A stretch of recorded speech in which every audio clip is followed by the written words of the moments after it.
കുറേ കാലം പൊന്നു പോലെ നോക്കിക്കൊണ്ട് നടന്നു, ഒരു കുറവും വരുത്തിക്കാണ്ട് കൊണ്ട് നടന്ന് അത്രയും അത്രയും ഇമ്പോർട്ടൻസും വാല്യൂ എല്ലാം കൊടുത്ത് നമ്മൾ കൊണ്ട് നടന്നിട്ട് പെട്ടെന്നൊരു ദിവസം നമ്മൾ പോലും അറിയാണ്ട് ആരോ ഒരാൾ വന്നിട്ട് ആ സാധനത്തിന് എടുത്തുകൊണ്ട് പോകുമ്പോൾ അല്ലെങ്കിൽ നമ്മുടെ കയ്യിൽ നിന്ന് എടുത്തുകൊണ്ട് പോകുമ്പോൾ ഉണ്ടാകുന്നൊരു പെയിൻ.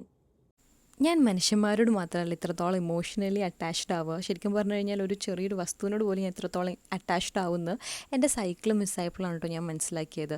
എനിക്ക് അത് മിസ്സായതും കൊണ്ടല്ല ഇത്രയും ഒരു വിഷമം വന്നതൊന്നും, പകരം ഞാൻ അതിനെ കൊണ്ട് നടന്ന് നോക്കിയതുപോലെ ഇനി ആ എടുത്തുകൊണ്ട് പോയ ഒരു പേഴ്സൺ നോക്കുമോ എന്നാണ് കേട്ടോ ഞാൻ ചിന്തിക്കുന്നുണ്ടായിരുന്നത്. കാരണം 2 വർഷം അത് എൻ്റെ കൂടെ ഉണ്ടാകുമ്പോൾ നമുക്കൊരു ഇമോഷണലി അതിനോടൊരു അറ്റാച്ച്മെൻറ്റ് അല്ലെങ്കിൽ നമ്മളത് ശ്രദ്ധിക്കുന്ന ഒരു വേ ഉണ്ടല്ലോ, അതുപോലെ ആ ഒരു പേഴ്സൺ അതിനെ ടേക്ക് കെയർ ചെയ്യുമോ ശ്രദ്ധിക്കുമോ എന്നൊക്കെ ആലോചിച്ചിട്ടായിരുന്നു ഞാൻ കംപ്ലീറ്റ്ലി വിഷമിച്ചിട്ടുണ്ടായിരുന്നത്. പക്ഷേ എന്തായാലും അത് പോയി. അതുകൊണ്ട് നമുക്കിവിടെ പോലീസ് സ്റ്റേഷനിൽ ഇൻഫോം ചെയ്യാനുണ്ടായിരുന്നു. അപ്പോൾ അതിന് വേണ്ടിയിട്ട് ഞാനിന്ന് ഇറങ്ങിയതായിരുന്നു ഈവനിങ് ഒക്കെ ആയപ്പോഴത്തേക്കും.